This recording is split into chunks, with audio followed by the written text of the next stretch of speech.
Good morning बच्चों।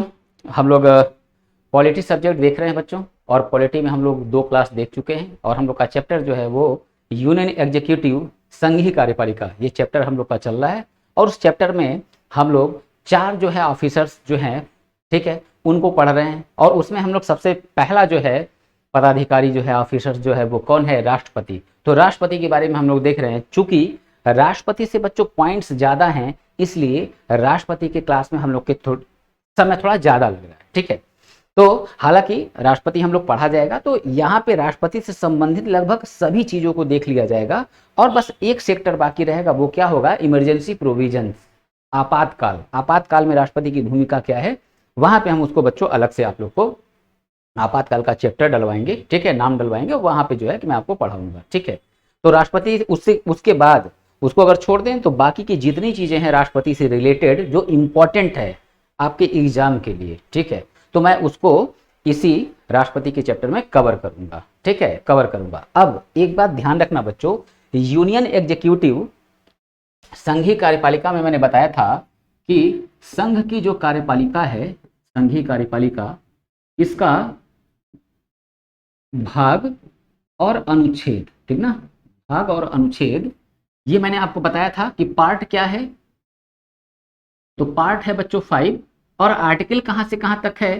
तो article है 52 से 78 तक, 52 से 78 तक। बट अब यहां बच्चों ध्यान रखना, कार्यपालिका हम लोग देख रहे हैं, परंतु राष्ट्रपति जो है इसकी भूमिका पार्लियामेंट में भी है, समझ रहे हो, पार्लियामेंट में भी है।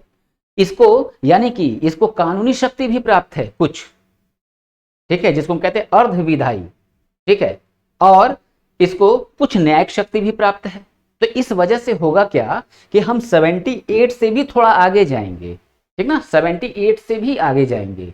क्यों? क्योंकि राष्ट्रपति हम यहां पढ़ रहे हैं, तो राष्ट्रपति से रिलेटेड जो जो क्वेश्चन बन रहे हैं हम लोग उसको बच्चों यहीं कवर कर लिया जाए, ठीक है। बार बार फिर आगे राष्ट्रपति, फिर आगे राष्ट्रपति, तो ऐसे राष्ट्रपति को बार बार देखने की जरूरत नहीं है। जैसे है क्या, राष्ट्रपति से जो जो क्वेश्चन आपको सर्च करना होगा, तो आप जब इस पीडीएफ को ओपन करेंगे, पीडीएफ आपको जाएगा, ठीक है, क्लास को मेरे दोनों देखेंगे, ठीक है, आज की क्लास को देखेंगे, तो आपको राष्ट्रपति से रिलेटेड जो जो चीजें हैं आपको मिल जाएंगी, समझ लो बच्चों, मिल जाएंगी। तो इस वजह से हम लोग 78 जो आर्टिकल है संघीय कार्यपालिका का लास्ट, इससे आगे भी जाया जाएगा, ठीक है। तो वहां आप इस बात से मत परेशान होना कि सर आपने कहा था कि संघीय कार्यपालिका का उल्लेख जो है वो कहां से कहां तक है, 52 से 78 तक, और आप 78 से बाहर है। तो बाहर क्यों हो बच्चों, बात मैंने ये समझा दिया, ठीक है, कि क्यों मैं बाहर जाके उसको इस आर्टिकल से, ठीक है, बाहर जाके पढ़ाऊंगा, ये बात मैंने क्लियर कर दिया, ठीक है।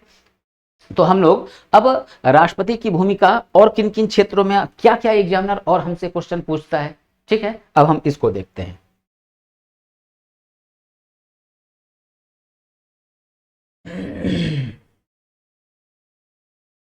ठीक है, तो अब देखो बच्चों, हम लोगों ने कल की क्लास में राष्ट्रपति के बारे में क्या देखा था कि राष्ट्रपति क्या करता है, राष्ट्रपति संसद का सत्र बुलाता है तथा वही सत्र का समापन भी करता है, ठीक है, सत्र का समापन भी करता है। परंतु उस सत्र की अध्यक्षता कौन करता है? तो संसद के सत्र की अध्यक्षता कौन करेगा? तो बच्चों यहां सतर्क रहना, संसद शब्द जब भी यूज होगा तो उसके दोनों सदन की बात होगी, और स्पेशली अगर हमको एक सदन की बात करनी हो, चाहे लोकसभा चाहे राज्यसभा, तो हम हमेशा क्या करेंगे, उसका नाम लेंगे। क्या? अगर हमको केवल लोकसभा के बारे में कुछ बोलना है तो मैं वहां लोकसभा या हाउस ऑफ पीपुल ये लाइन यूज करूंगा, ठीक है, ये वर्ड यूज करूंगा। और अगर हमको दोनों को एक साथ बोलना है तब मैं वहां पे पार्लियामेंट यूज करूंगा, यानी संसद यूज करूंगा। तो अब देखो, संसद वर्ड यूज किया तो यानी कि लोकसभा राज्यसभा, इन दोनों का सत्र कौन बुलाएगा? तो सत्र बुलाएगा राष्ट्रपति।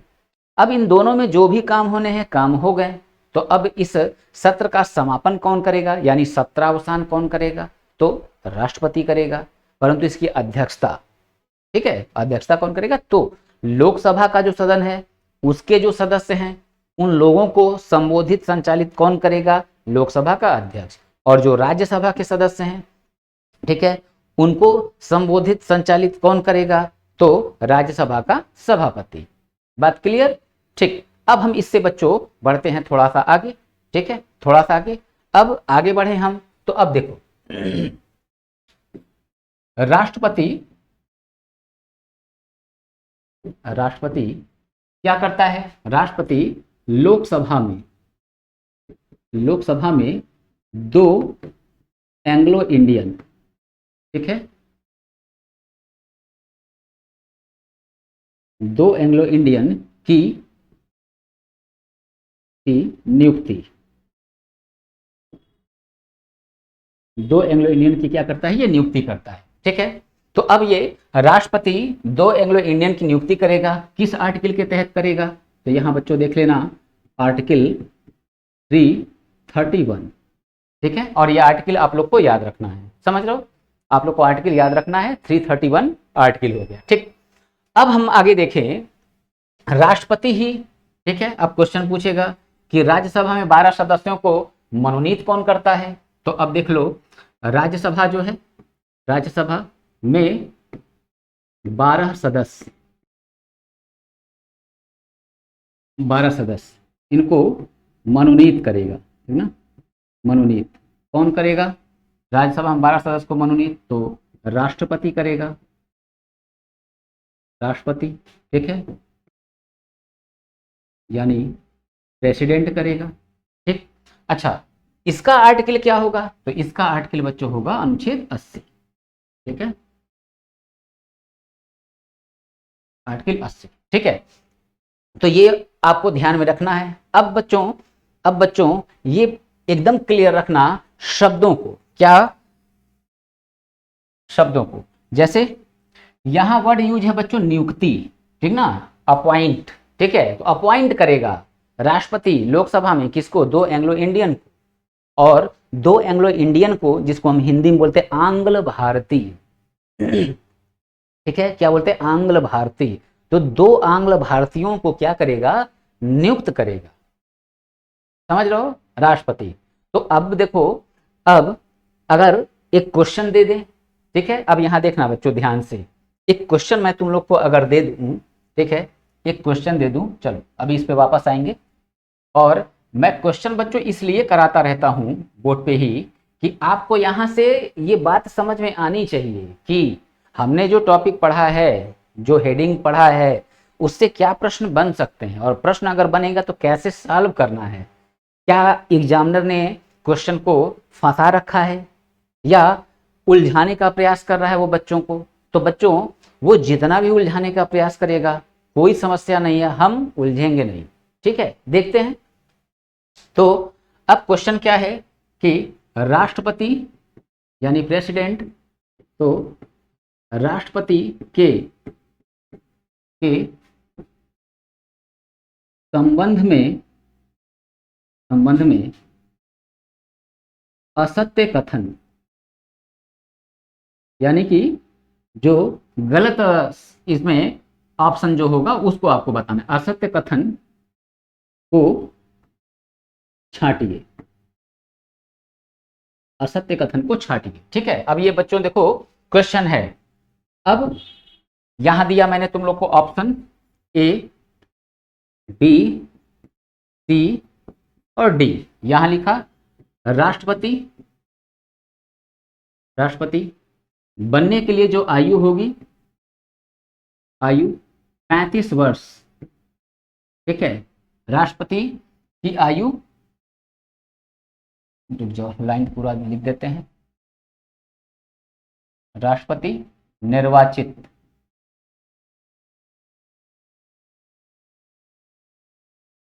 निर्वाचित होने की, होने की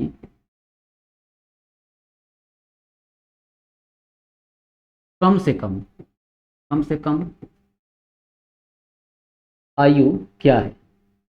कम से कम आयु 35 वर्ष, ठीक है, 35 वर्ष होगी, ठीक है। सेकंड ऑप्शन दिया कि राष्ट्रपति यानी वो क्या होगा? वह भारत का नागरिक होगा, ठीक है, वह भारत का नागरिक होगा,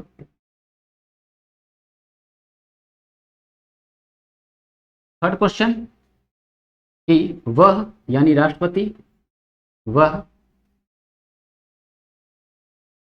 लाभ के पद पर नहीं होगा, लाभ के पद पर नहीं होगा। ठीक है, लाभ के पद पर नहीं होगा। और डी ऑप्शन जो होगा बच्चों कि वह लोकसभा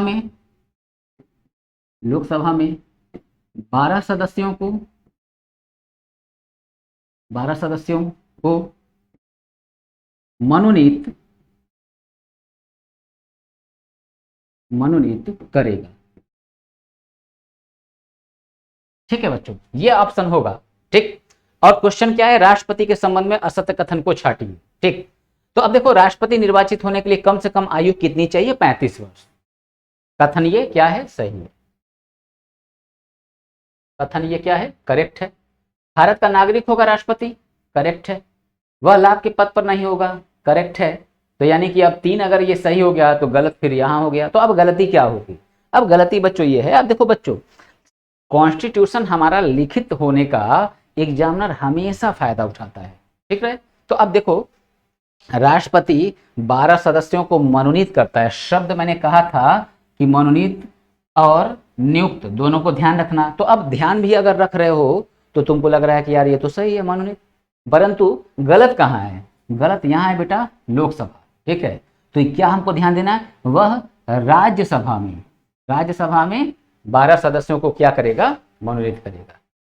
ठीक है, तो ये हमारा कथन यहाँ पे क्या हुआ, सही। ठीक, अब देखो अब क्या, अगर मैंने यहाँ पे राज्यसभा लिखा ही होता तो अब ये लाइन सही हो जाता, परंतु अब मैं इसको क्या करता, मैं इसको यहाँ ऐसे कर देता कि वह राज्यसभा में 12 सदस्यों को क्या करेगा, नियुक्त करेगा।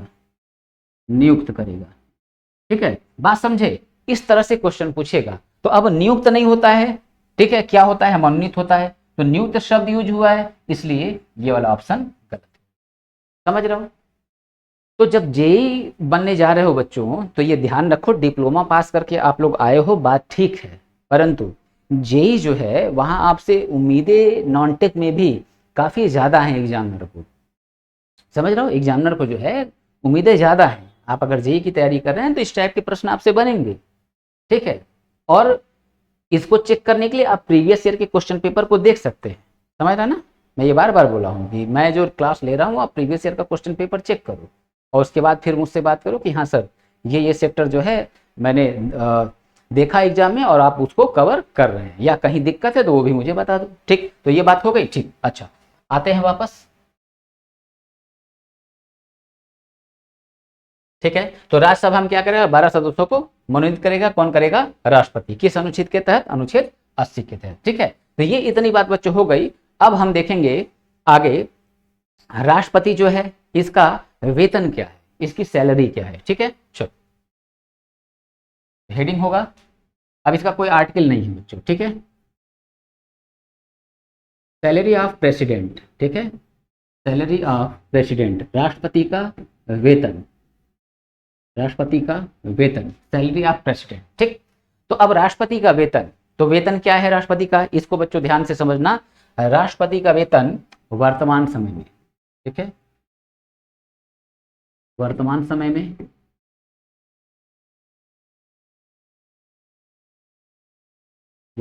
में 5 लाख। ठीक है, 5 लाख रुपए वर्तमान समय में इसका वेतन है, जो साफ साफ लिखा है, जो इनकम टैक्स, आयकर, इनकम टैक्स से मुक्त होता है, इनकम टैक्स आयकर से मुक्त होता है, आयकर से मुक्त होता है। ठीक, प्लस यह वेतन कहां से दिया जाएगा, तो यह वेतन भारत की संचित निधि क्या है, समझाते हैं भी। संचित निधि, कंसोलिडेटेड फंड, संचित निधि, कंसोलिडेटेड फंड। ठीक है, तो संचित निधि से दिया जाएगा। ठीक है, तो वेतन कहां से दिया जाएगा? यह वेतन भारत की संचित निधि से दिया जाएगा।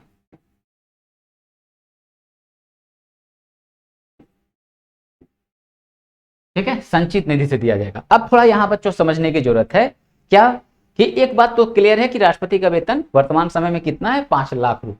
ठीक, और इसका जो वेतन होता है उस पर इनकम टैक्स नहीं लिया जाता है। जैसे हम लोग जान रहे हैं कि गवर्नमेंट हमारे इनकम पे हमसे कुछ टैक्स लेती है। ठीक है, हमसे क्या करती है? कुछ टैक्स लेती है।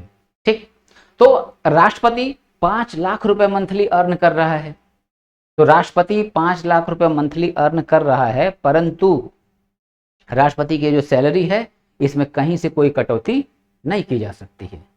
ठीक है, और तो और इसके कार्यकाल के दौरान, इसका जो वेतन भत्ता सुविधाएं जो हैं, ठीक है, उसमें भी कहीं कोई कटौती नहीं की जाएगी। तो अगर वर्तमान समय में द्रौपदी मुर्मू राष्ट्रपति हो चुकी हैं, ठीक है, और इनको 5 लाख रुपए वेतन, रायसीना हिल्स पे इनका राष्ट्रपति भवन, ये जो सारी सुविधाएं जो मिल रही हैं, फोन वोन का पैसा वगैरह वगैरह, ठीक है, अब इनके कार्यकाल के दौरान इस वेतन में कटौती नहीं हो सकता है। इस बात को ध्यान रखना बच्चों। ठीक है, कब होगा कटौती? तो देखो, वेतन को बढ़ाना या घटाना ये किसके हाथ में है? ये संसद के हाथ में है। ठीक, तो अब यहां बात करें कि संसद वेतन में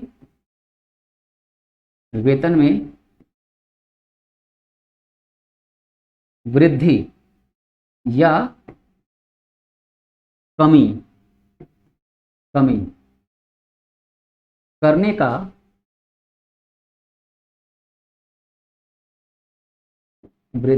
या कमी करने का अधिकार रखता है।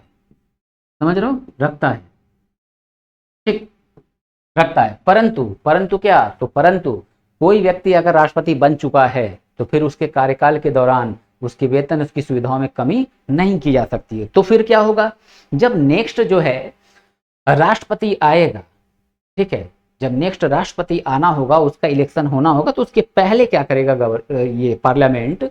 वेतन में चाहे बढ़ोतरी करना होगा चाहे घटाना होगा। बढ़ सकता है, ठीक है, कार्यकाल के दौरान बढ़ तो सकता है, घट नहीं सकता। ठीक है, तो अगर घटाना है तो फिर क्या होगा? संसद अगला जो नया राष्ट्रपति आना होगा उसके पहले ही वेतन में कमी कर सकता है। तो संसद वेतन क्या अवधारित कर देगा, निर्धारित कर देगा। ठीक है, कि 5 लाख था तो अब वेतन कितना है? 4 लाख। ठीक है, तो यहां एक बात याद रखना कि संसद वेतन में वृद्धि या कमी कर सकती है, कमी करने का अधिकार रखती है, परंतु राष्ट्रपति के कार्यकाल के दौरान, राष्ट्रपति के कार्यकाल के दौरान वेतन में कमी नहीं की जा सकती। वेतन में कमी नहीं की जा सकती।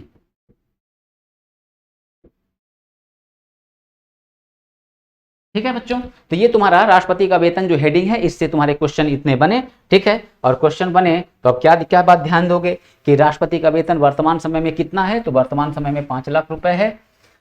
इसका वेतन आयकर से क्या होता है? मुक्त होता है। और ये वेतन कहां से दिया जाता है? भारत की संचित निधि। और अभी इसको हम समझाते हैं क्या है संचित निधि। और संसद वेतन में वृद्धि या कमी करने का अधिकार रखता है, परंतु राष्ट्रपति अगर अपने कार्यकाल में है तो उस समय उसके वेतन में कमी नहीं की जा सकती है। ठीक है, तो ये बात यहां तक क्लियर। ठीक, अब हम समझ लें संचित निधि सर क्या होता है। ठीक है, चलो संचित निधि क्या होता है? तो देखो है क्या कि हम लोग जो टैक्स देते हैं ना,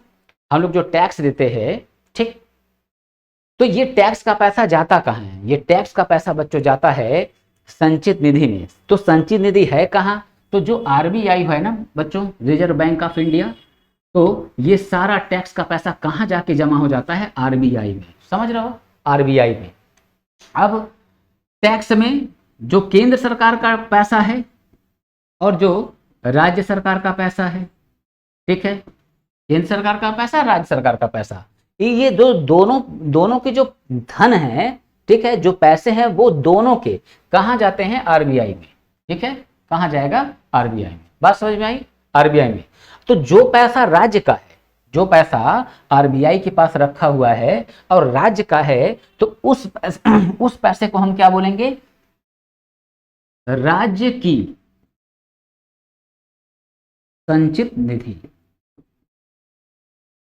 संचित निधि, कंसोलिडेटेड फंड ऑफ स्टेट, ठीक ना। तो राज्य की संचित निधि, और जो पैसा केंद्र सरकार का है तो उसको हम क्या बोलेंगे? केंद्र की संचित संचित निधि, ठीक ना, केंद्र की संचित निधि।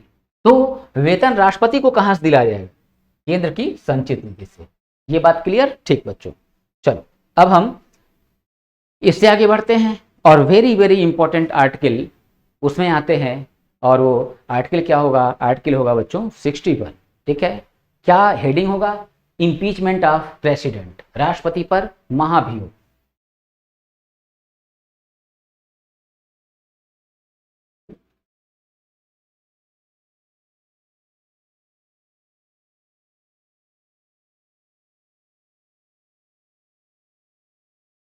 राष्ट्रपति पर महाभियोग, ठीक है।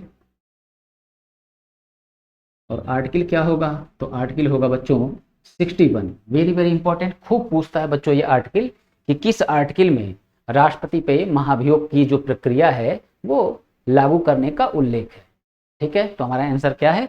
आर्टिकल 61। अब हम समझे ये जो महाभियोग है, इम्पीचमेंट, ठीक है। तो ये इम्पीचमेंट क्या है? समझ रहे हो क्या है ये इम्पीचमेंट? तो इसको हम देखते हैं बच्चों कि इम्पीचमेंट क्या होता है।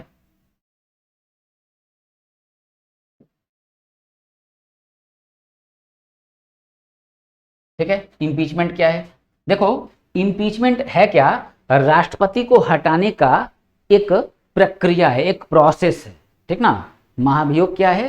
राष्ट्रपति को हटाने की एक प्रक्रिया है, एक प्रोसेस है, समझ रहे हो। तो अब ये प्रोसेस कहाँ शुरू होगा? संसद में। मगर क्यों शुरू होगा? क्यों शुरू होगा आखिर? ऐसा क्या है कि इम्पीचमेंट की प्रक्रिया पार्लियामेंट में स्टार्ट करोगे और स्टार्ट होगा तो इससे होगा क्या? होगा ये कि राष्ट्रपति जिसका शपथ ग्रहण की तारीख से कार्यकाल 5 वर्ष है, तो उसको उसके समय से पूर्व पद से क्या किया जाएगा? हटा दिया जाएगा। राष्ट्रपति की इच्छा के अगेंस्ट जाके, राष्ट्रपति खुद नहीं छोड़ रहा है, मगर राष्ट्रपति कुछ ऐसा अपराध कर रहा है, कोई ऐसी गलती कर रहा है जिसकी वजह से संसद क्या करेगा? महाभियोग लगा के इनको हटा देगा इनके पद से। समझ रहे हो? इनको हटा देगा इनके पद से। राष्ट्रपति का पद गरिमा का पद है, समझ रहे हो। देश का प्रथम नागरिक है ये, ठीक है। देश का प्रथम नागरिक है, संविधान की रक्षा भी करता है ये। सुप्रीम कोर्ट के साथ साथ ये संविधान की ये भी रक्षा करता है, समझ रहे हो। तीनों सेनाओं का सर्वोच्च सेनापति है ये, और विदेशों में संधियां समझौते इसके नाम से हो रहे हैं। तो बेहद प्रभावशाली और इम्पोर्टेंट ये पद है। तो अब अगर राष्ट्रपति कोई गलती कर रहा है, करप्ट हो चुका है या कुछ भी मतलब, तो क्या होगा? ऐसे व्यक्ति को उस सीट पे बने रहने का अधिकार नहीं है। तो कौन हटाएगा? संसद हटाएगी। तो क्या है आधार? यानी कि राष्ट्रपति ऐसा क्या गलती कर देगा कि भाई तुम हटा दो कि महाभियोग के द्वारा, ठीक है। तो हटाने का यही जो सिस्टम है ना, उस सिस्टम को ही हम क्या बोलते हैं? महाभियोग, इम्पीचमेंट। तो अब समझो, तो यहां तुमसे पूछेगा बेस, आधार। राष्ट्रपति को हटाने, महाभियोग के द्वारा हटाने का आधार क्या है? तो राष्ट्रपति को महाभियोग के द्वारा हटाने का आधार क्या है? संविधान का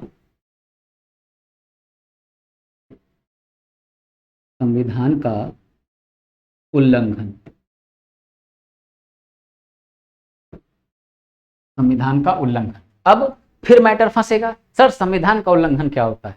ठीक है बच्चों, देखो संविधान के उल्लंघन का यहाँ पे देखो, बहुत डेप्थ में जाके चीजों को मैं नहीं बताऊंगा क्योंकि आपका भी थोड़ा बेसिक गड़बड़ है।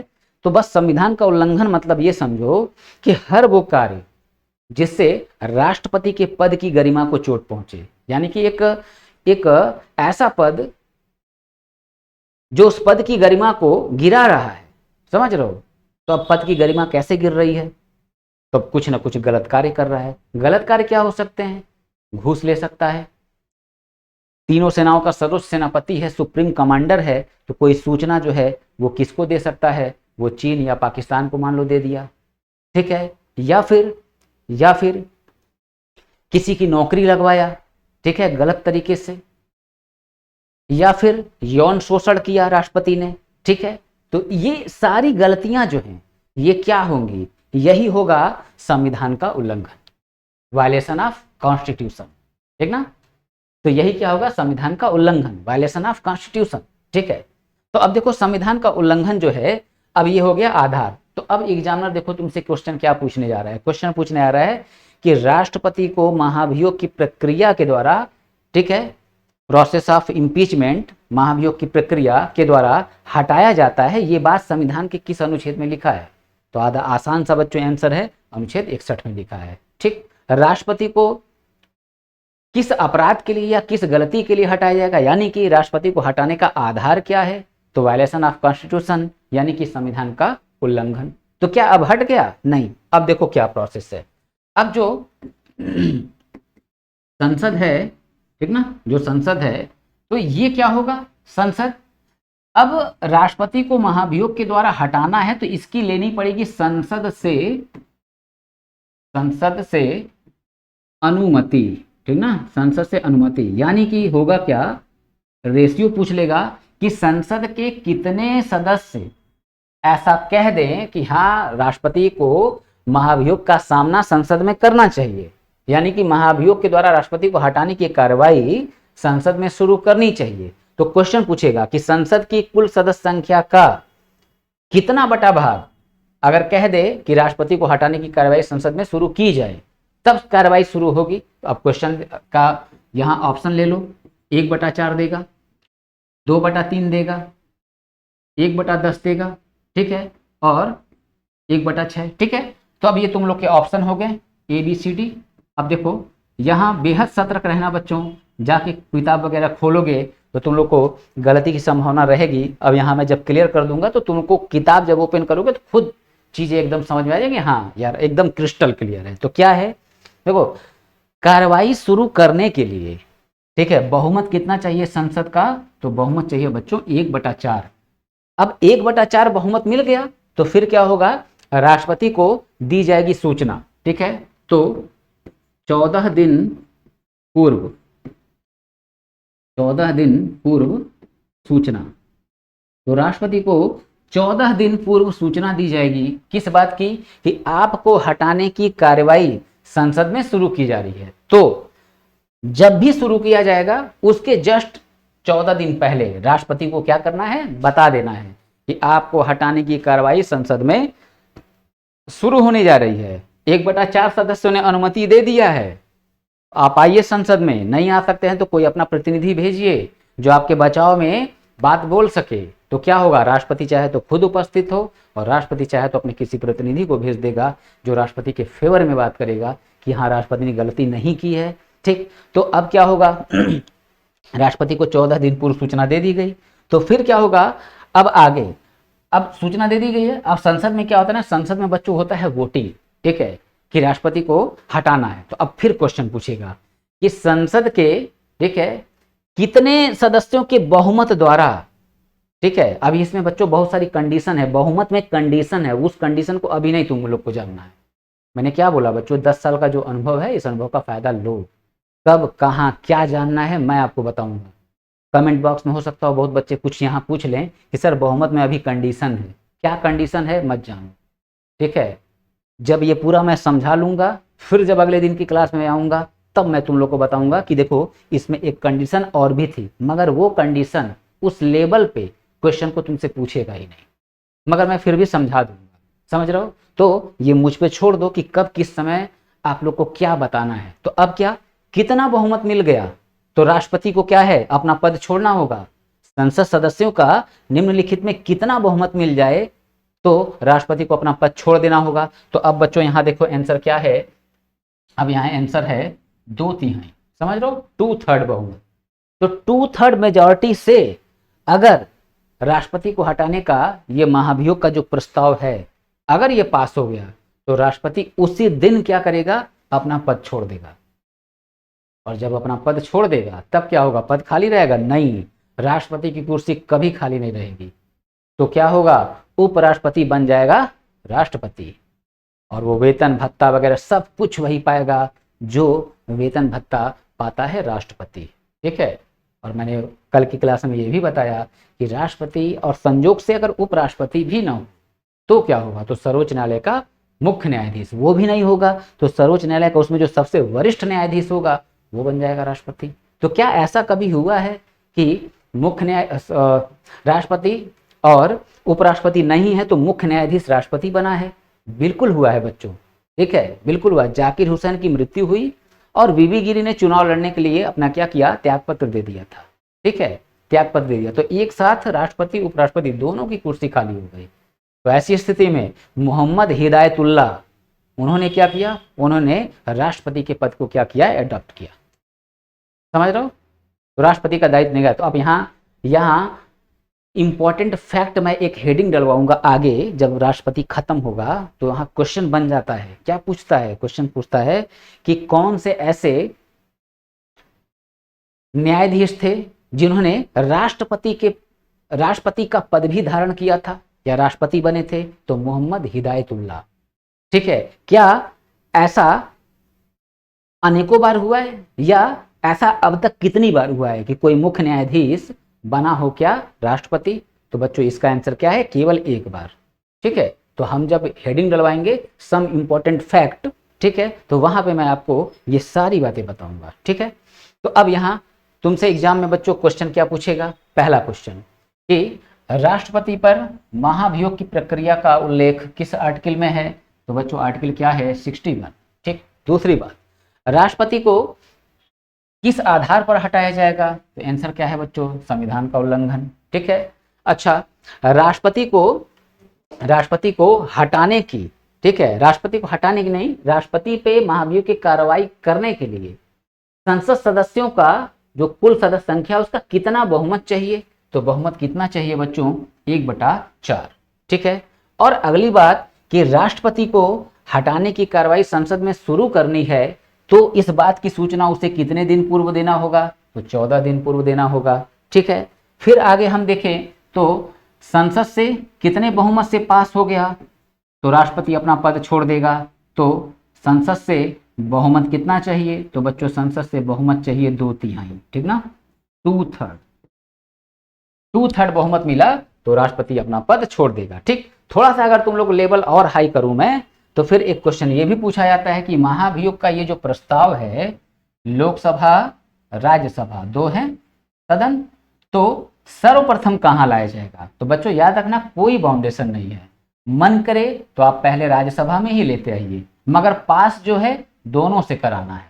ठीक ना, दोनों से 2/3 बहुमत यहां भी चाहिए लोकसभा में और 2/3 बहुमत कहां चाहिए बच्चों, राज्यसभा में भी चाहिए। तो ये बात ध्यान में हम रखेंगे कि बहुमत जो है कहीं भी, महाभियोग जो है ये प्रस्ताव कहीं भी हम ला सकते हैं, चाहे पहले राज्यसभा में ले आए चाहे लोकसभा में, कोई बाउंडेशन नहीं, मगर पास क्या है, दोनों होना चाहिए। कितना बहुमत से? 2/3 बहुमत से। तो तुम्हारे क्वेश्चन कितने हो गए बच्चों?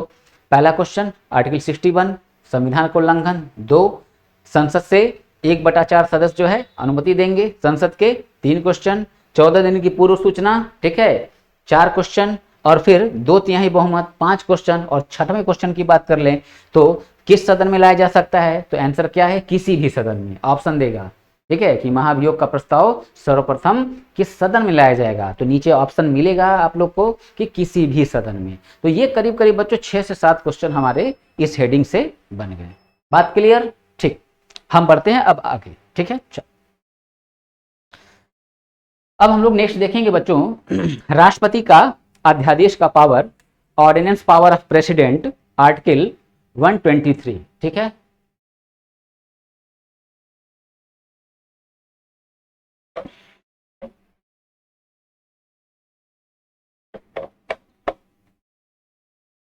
तो जैसा कि बच्चों मैंने कहा था ना कि हम लोग 78 से पार जाएंगे।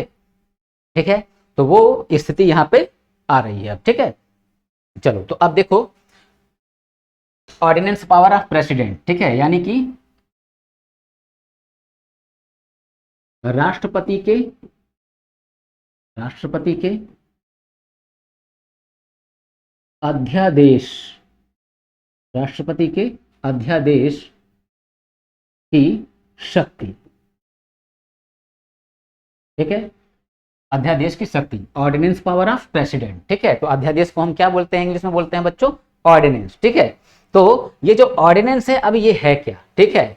तो पहली बात तो यहाँ हमको ध्यान रखना है कि इसका आर्टिकल क्या होगा, तो आर्टिकल होगा बच्चों 123, ठीक है, 123 अनुच्छेद 123, ये होगा अनुच्छेद राष्ट्रपति का, ठीक। अब अध्यादेश ये क्या है, इस बात को समझते हैं, ठीक है, इस बात को समझते हैं। तो अब देखो बच्चों, थोड़ा सा अब वापस हमको संसद के बारे में फिर बताना पड़ेगा, ठीक है। ध्यान देना, मैंने कहा ना कि एकदम कंसंट्रेट रहो क्लास में, बिल्कुल एक एक बात समझ में आ जाएगी। और जब राष्ट्रपति का ही चैप्टर मैं खत्म कर लूंगा तो राष्ट्रपति से ही क्वेश्चन उठा के दे देंगे। तो देखना आप लोग राष्ट्रपति का जो जो क्वेश्चन मिलेगा, लगभग 50 क्वेश्चन अगर मैंने दिया तो कोई बच्चा ऐसा नहीं होगा जिसने अगर क्लास को अच्छे से देखा है, ठीक है, 45 48 एबव ना जाए, ठीक है। 45 एबव आप जा रहे हो तो ये बहुत बढ़िया स्कोर है। और मैं कह रहा हूं जाओगे कब, जब केयरफुल्ली जो है कंसंट्रेट होके डेडिकेटेड होके पढ़ाई करोगे, ठीक। अब कहीं अगर मेरी तरफ से कमी लगे समझाने में, या लगे सर बहुत जल्दी जल्दी बता रहे हैं या बहुत धीरे बता रहे हैं, जो भी हो, तुम लोग को जहां से बच्चों लगे कि प्रॉब्लम है सर कुछ इस तरह से करिए, तुम लोग का वो सुझाव भी जो है मुझे मंजूर, देखूंगा मैं कि क्या सुझाव दे रहे हो, ठीक है, कोई समस्या नहीं। तो राष्ट्रपति की अध्यादेश की शक्ति हम लोग देखते हैं, ऑर्डिनेंस पावर। अब देखो है क्या, वापस आओ संसद, पार्लियामेंट। अब ये जो पार्लियामेंट है, मैंने अभी कुछ देर पहले क्या बताया बच्चों, पार्लियामेंट ये एक जो है बिल्डिंग है, भवन है। और इस संसद भवन में होता क्या है, होता है विधि का निर्माण, विधि का निर्माण, मेकिंग ऑफ लॉ, ठीक, विधि का निर्माण यानी कानून का निर्माण। कानून का निर्माण करता कौन है, तो कानून का निर्माण कौन करेगा, संसद के सदस्य करेंगे। तो संसद के सदस्य कब कब करेंगे कानून का निर्माण, तो कब करेंगे, जब संसद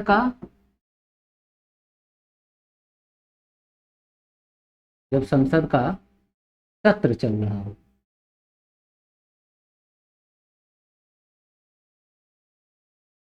ठीक है, जब संसद का सत्र चल रहा हो, ठीक। तो संसद एक भवन है जहां पे क्या होता है, विधि का निर्माण। विधि का निर्माण कौन करता है, संसद के सदस्य करते हैं। कब करेंगे, जब संसद का सत्र चल रहा हो। सत्र चलने का मतलब मैंने कल की क्लास में बताया था, वापस जाना क्लास को देखना बच्चों कि सत्र चलने का मतलब क्या होता है, मैंने बड़े अच्छे से उसको समझाया हुआ है। फिर अगर नहीं समझ में आएगा, लगेगा कि सर एक बार और क्लियर कर दीजिएगा, तो मैं क्लियर कर दूंगा, मगर आप लोग कमेंट में मुझसे बताना कि हाँ सर इसको फिर क्लियर कर दीजिए या कुछ भी, ताकि मुझे पता चले कि आप कितने अवेयर हैं। और यकीन मानो अगर अपना डेडिकेशन बच्चों आपने दिखाया तो मैं बता रहा हूँ कि जीएस की प्रॉब्लम आपकी हमेशा के लिए सॉल्व है। और मैं बार बार एक बात आपको बोलता हूँ, ऑफलाइन के क्लास में तो विशेष रूप से बोलता हूँ, 9 साल हो गए मुझे जेई वाले बच्चों को पढ़ाते, ठीक है। उनके साथ एक समस्या क्या है, टेक्निकल सेक्टर को उसमें इंटरेस्ट लेते हैं, नॉन टेक्निकल में कम इंटरेस्टेड रहते हैं। परंतु मैंने ये बोला है कि अगर आपका नॉन टेक खराब है तो आप कोई नौकरी नहीं पा पाओगे, ये बात याद रखना। मेरा विषय है, मैं इसलिए नहीं कर रहा हूँ, खुद सोच लो, अगर टेक्निकल 60 नॉन टेक्निकल 40 अगर ये भी रेशियो हो तो 60 में 60 नॉन टेक्निकल तो कर नहीं लोगे। और अगर कर भी लिए 60 में 60 ही कर लिए, पूरा 60 पूरा 100% कर लिया, तो भी क्या सिलेक्शन हो जाएगा, नहीं। यानी कि हर हाल में नॉन टेक तुमको कवर करना ही करना है। नॉन टेक अगर कवर किया तो तुम्हारा फायदा क्या है, नॉन टेक कवर करने का फायदा ये है कि कोई भी वैकेंसी हो तुम देख सकते हो, समझ रहे हो। बस उसमें कुछ कंडीशन रहेंगे कि कहीं कहीं जो है CCC मांग रखा है, कहीं ग्रेजुएशन मांग रखा है, बस आप योग्यताएं पूरी रखिए, प्रॉब्लम आपको जीएस से नहीं होने वाला है। क्लियर, ठीक। तो अब देखो संसद का सत्र, जब संसद का सत्र चल रहा हो। अच्छा, अब समझना बच्चों, अब क्या है, अब यहीं पे हम लोग को ये जानना है कि अध्यादेश है क्या। तो देखो अध्यादेश क्या होता है, ये अध्यादेश राष्ट्रपति की ये अध्यादेश क्या है? राष्ट्रपति की अर्ध विधायी शक्ति, विधायी मतलब विधि के संबंध में, यानी कानून के संबंध में, कानून के संबंध में राष्ट्रपति की शक्ति। तो कानून के संबंध में राष्ट्रपति की शक्ति क्या है? अध्यादेश की। अब ये अध्यादेश जो है क्या है? देखो, मान लो कोई अचानक ऐसी परिस्थिति आ गई, ठीक है, कोई ऐसी अचानक परिस्थिति आ गई कि तत्काल एक नया कानून बनाना है और संसद सत्र में नहीं है। बात समझना बच्चों, कानून कौन बनाता है? संसद बनाती है, ठीक है। याद रखना, एक सत्र जब खत्म होता है ना, तो दूसरा सत्र ये कह दो कि 2 दिन में बुला लें, 5 दिन में बुला लें, तो ये मुश्किल बात होती है, समझ रहे हो। तो संविधान के जो निर्माता थे, संविधान बना रहे थे, तो उन्होंने इसीलिए क्या किया, राष्ट्रपति को दिया अध्यादेश की शक्ति, समझ रहे हो, राष्ट्रपति को दिया अध्यादेश की शक्ति, ऑर्डिनेंस पावर दिया। और ऑर्डिनेंस पावर देके ये कहा कि कोई अगर ऐसी परिस्थिति आती है कि एक नया कानून बनाना है कोई, और संसद सत्र में नहीं है, यानी कि अभी सत्र खत्म हुआ था और तब तक जो है 5 दिन बाद कोई ऐसी मुसीबत आ गई, तो अब तुरंत सत्र बुला पाना बच्चों ये पॉसिबल नहीं हो पाता है, बहुत मुश्किल बात है। तो ऐसी ही स्थिति से निपटने के लिए राष्ट्रपति के पास है अध्यादेश की शक्ति, यानी कि जिस टाइप के कानून की जरूरत है, राष्ट्रपति क्या करेगा, अपने अध्यादेश के पावर के द्वारा उस कानून को क्या करेगा, लागू कर देगा। परंतु वो लागू कितने समय तक होगा?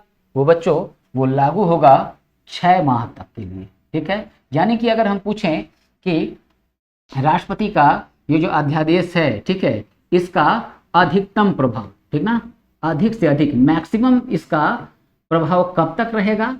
तो अधिकतम प्रभाव कब तक होगा? तो अधिकतम प्रभाव इसका 6 माह के लिए होगा, 6 माह के लिए होगा, ठीक है।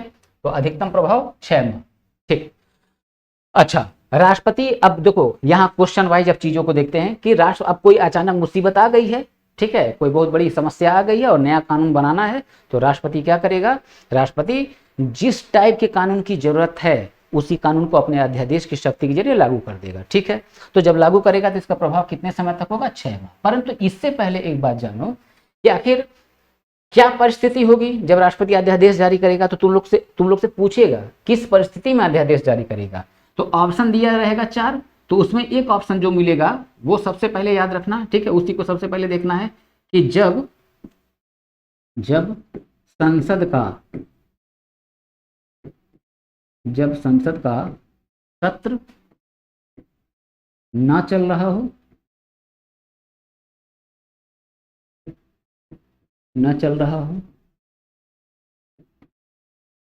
और तत्काल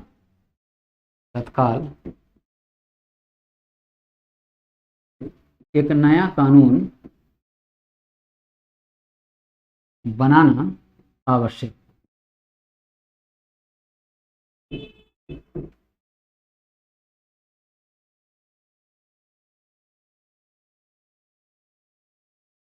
एक नया कानून बनाना आवश्यक हो, ये आपको सबसे नंबर 1 पॉइंट बच्चों याद में, दिमाग में रखना है, ठीक है। सेकंड पे रखो, फर्स्ट नंबर पे क्या, आर्टिकल ध्यान रखना है, ठीक है। सेकंड नंबर पे अध्यादेश राष्ट्रपति कब जारी करता है? जब संसद का सत्र न चल रहा हो, तत्काल नया कानून बनाना आवश्यक हो, ठीक है। तीसरा पॉइंट क्या ध्यान में रखोगे? तीसरा पॉइंट ध्यान में रखना है कि जब राष्ट्रपति जिस टाइप के कानून की जरूरत थी उसको क्या किया? अध्यादेश के जरिए लागू कर दिया। इसका प्रभाव के कितने समय तक होगा? 6 माह। अभी यहीं पे एक होमवर्क देता हूं, ठीक है, 6 माह। चौथा पॉइंट क्या है कि याद रखना बच्चों, कानून बनाने का अधिकार तो वास्तव में संसद को ही है। राष्ट्रपति की ये जो अर्धविधायी जो है शक्ति है, ठीक ना, कानून बनाने का ये जो इसका पावर जो है, ठीक है, ये लिमिटेड है, समझ रहे हो। मेन पावर तो संसद के पास ही है। तो राष्ट्रपति ने जिस भी बातों को, कानून को अध्यादेश के जरिए लागू किया है, तो उसको अब क्या होगा? जब संसद का सत्र शुरू होगा तो सत्र शुरू होने के फर्स्ट डे से, प्रथम दिन से क्या करना होगा?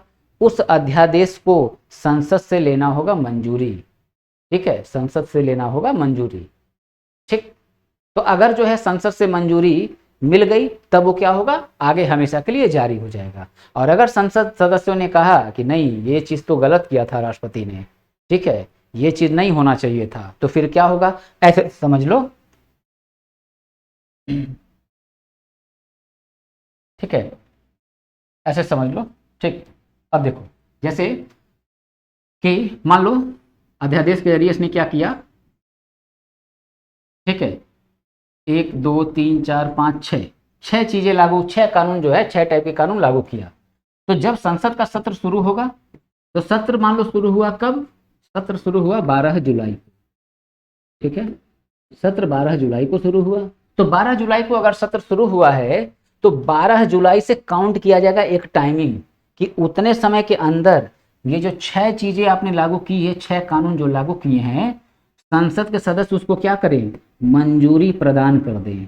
अगर मंजूरी नहीं प्रदान किए तो अध्यादेश क्या होगा, रद्द हो जाएगा, समाप्त हो जाएगा। ठीक है, तो अब देखो क्या है, तो 12 जुलाई से कितना दिन, तो यहां ध्यान रखना बच्चों, 6 सप्ताह, या हम इसको कह दें 42 42 दिन।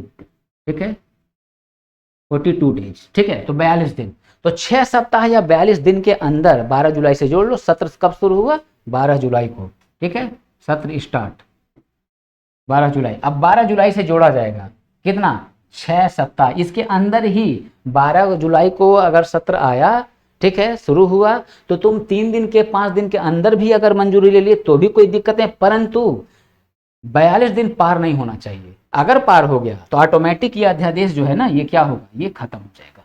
समझ रहे हो बच्चों, ये अध्यादेश क्या होगा, समाप्त हो जाएगा। तो अब क्या होगा, सत्र जब शुरू होगा तो लोकसभा और राज्यसभा ये क्या करेंगे, इसको मंजूरी देंगे। तो मान लो इन सबों ने कहा कि देखो सारी बात तो ठीक है, मगर ये वाला जो पॉइंट है और ये वाला जो पॉइंट है ये थोड़ा गड़बड़ लग रहा है, तो एक काम करिए, इन दोनों को हटा दीजिए, बाकी जो 4 पॉइंट है ये सही है, इसको लागू कर दीजिए। तो अब संसद सदस्य ने क्या किया, इन 4 पॉइंट्स को केवल मंजूरी दिया, तो अब यही 4 पॉइंट्स क्या होगा, आगे के लिए अब लागू हो जाएंगे, और वो परमानेंट के लिए क्या होगा, बन जाएगा एक्ट, यानी कि बन जाएगा अधिनियम। अधिनियम,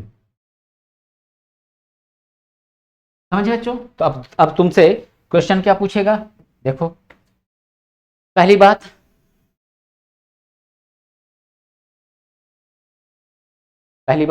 कि राष्ट्रपति का जो अध्यादेश का पावर है वो किस आर्टिकल में है, आर्टिकल 123।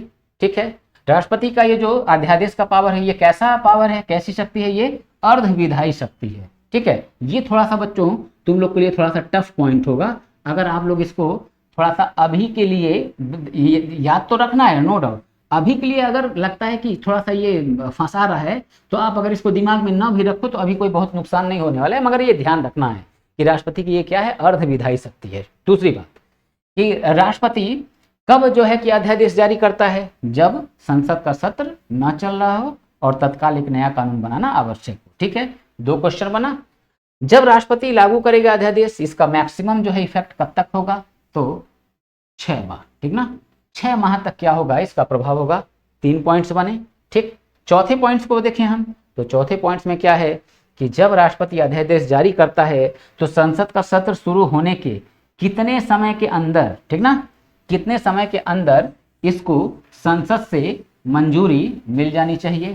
तो बच्चों यहाँ आंसर क्या हो गया, 6 सप्ताह या 42 दिन। समझ रहे हो, 6 सप्ताह या 42 दिन। तो ये बच्चों इतनी बात आपको ध्यान में रखनी थी। तो मैंने अभी थोड़ी देर पहले क्या बोला कि मैं दूंगा अभी एक होमवर्क।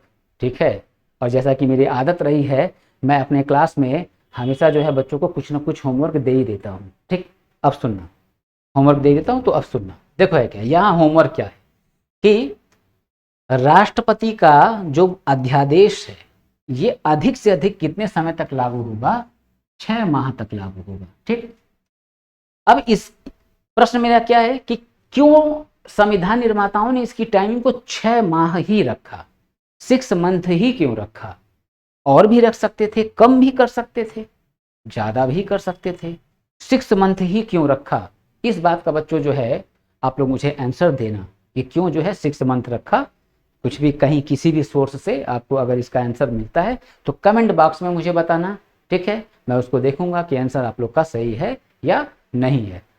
अब दूसरी बात और, कोई गूगल वूगल किताब तब ना भी टच करो तो तुम लोग इसका आंसर दे सकते हो। कैसे दे सकते हो, जो सेकंड वीडियो है मेरी, बस उसमें कुछ बातों को देखना जिसमें मैंने संसद से संबंधित बात बताई हुई है, ठीक है। संसद से संबंधित कुछ बात बताई है और वो राष्ट्रपति के साथ जुड़ा हुआ है, ठीक है, राष्ट्रपति के साथ वो जुड़ा हुआ है, ठीक।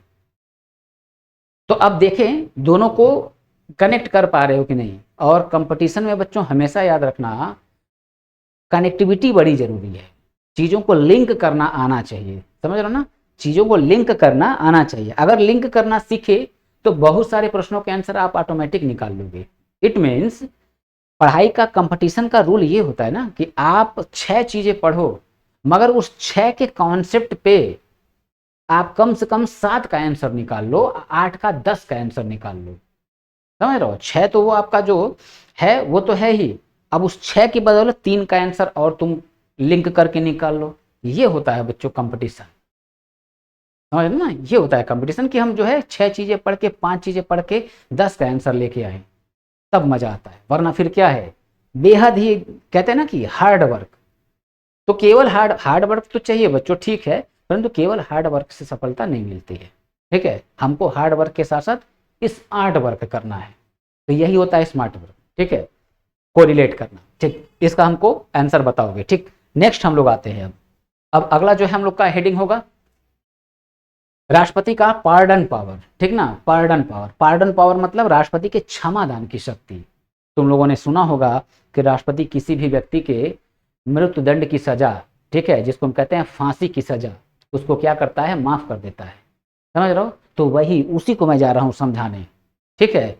तो पार्डन पावर जो है राष्ट्रपति का, क्षमा दान की शक्ति जो है, इसका उल्लेख किस अनुच्छेद में है, ठीक है। तो हम लोग देखते हैं आर्टिकल 72। तो हेडिंग होगा राष्ट्रपति के राष्ट्रपति के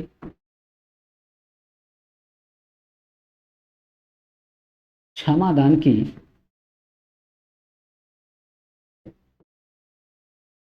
राष्ट्रपति के क्षमादान की शक्ति, ठीक है, राष्ट्रपति के क्षमादान की शक्ति। अब आर्टिकल क्या होगा, तो आर्टिकल हो जाएगा बच्चों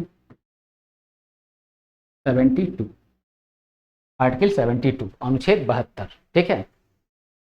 तो अनुच्छेद 72 जो है ये हो जाएगा हम लोग का बच्चों आर्टिकल। तो अब ध्यान रखना है आर्टिकल भी, तो जहां जहां आर्टिकल बता रहा हूं आर्टिकल को बिल्कुल याद रखना है, ठीक है।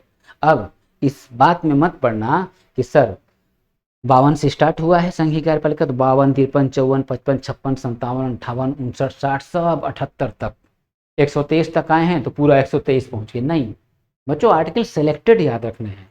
मैक्सिमम आपको 100 आर्टिकल याद रखने हैं, और वो 100 आर्टिकल भी जो है, अब तुम लोग को लग रहा होगा 100, 395 में 100 अनुच्छेद ही तुम लोग को लग रहा होगा, अरे यार 100 अनुच्छेद, परेशान मत हो, उसको याद कराने की जिम्मेदारी, तैयार रखने की जिम्मेदारी वो भी मेरी है, मैं तुम लोग से तैयार करवाऊंगा, ठीक है, करवाऊंगा, ठीक। राष्ट्रपति के क्षमादान की शक्ति अनुच्छेद 72, इसको देखते हैं, ठीक है। तो अब देखो है क्या, अब ये बच्चों राष्ट्रपति का जो क्षमादान है, इसमें देखो राष्ट्रपति का जो क्षमादान है इसमें शर्त बहुत सारी हैं, बहुत सारे कंडीशन है, ठीक है, बहुत सारे कंडीशन। मैं उतना डिटेल में नहीं जाऊंगा क्योंकि वो आपको फंसा देगा फिर, ठीक है। अब जो है क्या है, लघुकरण, ठीक है, आप जब देखोगे किताब, ठीक है, कोई किताब देखोगे लघुकरण, निलंबन वगैरह वगैरह, ठीक है, परिहार वगैरह सब इसमें शब्द आएंगे, तो वो बच्चों उलझाएगा और वो पूछेगा कहाँ, यूपीएससी में। यही बात समझना है कि हमको क्या चीज कहाँ कैसे टच करनी है, ठीक है। तो हमको लघुकरण, निलंबन, परिहार, ठीक है, इन सब बातों को नहीं जानना है। जानना कैसे है, जिससे हम जो है अपना आंसर निकाल ले जाएं, हमारा क्वेश्चन पूरा सॉल्व हो जाए। देखो यहाँ पे कैसे जानना है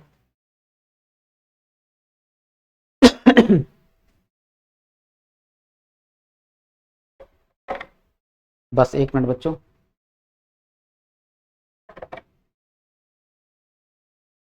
जीएस विषय के बच्चों देखो ये एक बुराई है कि टीचर के लिए दिक्कत परमानेंट बोलना होता है, समझ रहे हो, परमानेंट बोलते रहना है।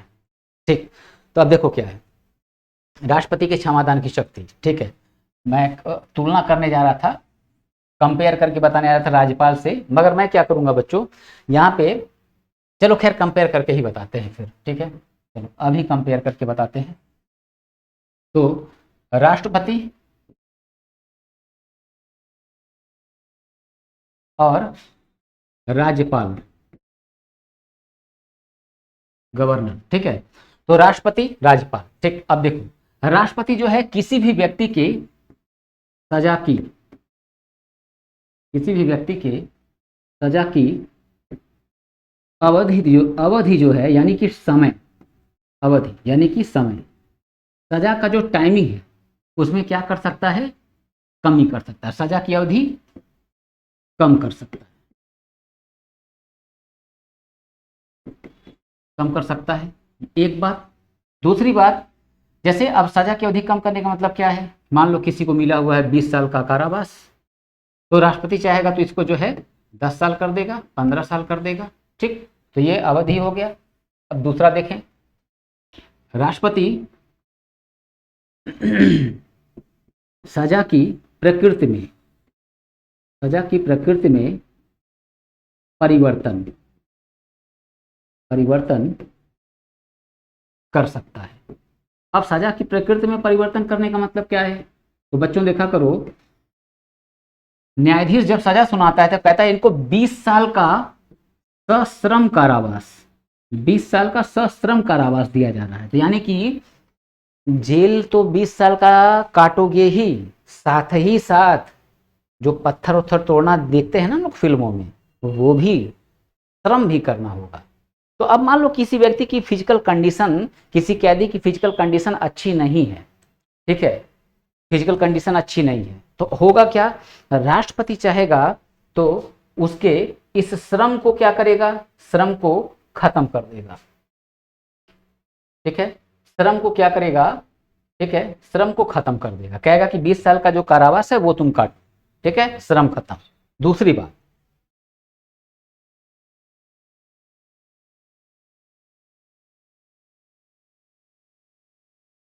ठीक है, दूसरी बात ये राष्ट्रपति चाहेगा तो किसी व्यक्ति को मृत्यु दंड की सजा मिली है, यानी कि हम जिसको कहते हैं फांसी की सजा, फांसी की सजा, तो फांसी की जो सजा है इसको भी ये क्या करेगा, माफ कर देगा। ठीक ना, माफ कर देगा। और वो व्यक्ति, और वो व्यक्ति क्या होता है, वो व्यक्ति पूर्णतः, पूर्णतः दोष मुक्त हो जाएगा, पूर्णतः दोष मुक्त हो जाएगा। ठीक है, दोष मुक्त हो जाएगा। ठीक, दूसरी बात, सेना का बच्चों देखो होता है अपना अलग न्यायालय, तो मान लो सेना न्यायालय ने क्या किया है, सेना न्यायालय, अब इसने क्या किया है, सेना न्यायालय ने किसी सैनिक को सजा सुनाया, तो सेना न्यायालय ने किसी को सजा सुनाया है तो उस सजा को भी राष्ट्रपति चाहेगा तो माफ कर सकता है। यानी कि सेना न्यायालय द्वारा द्वारा दिए गए, दिए गए सजा को भी, सजा को भी, को भी माफ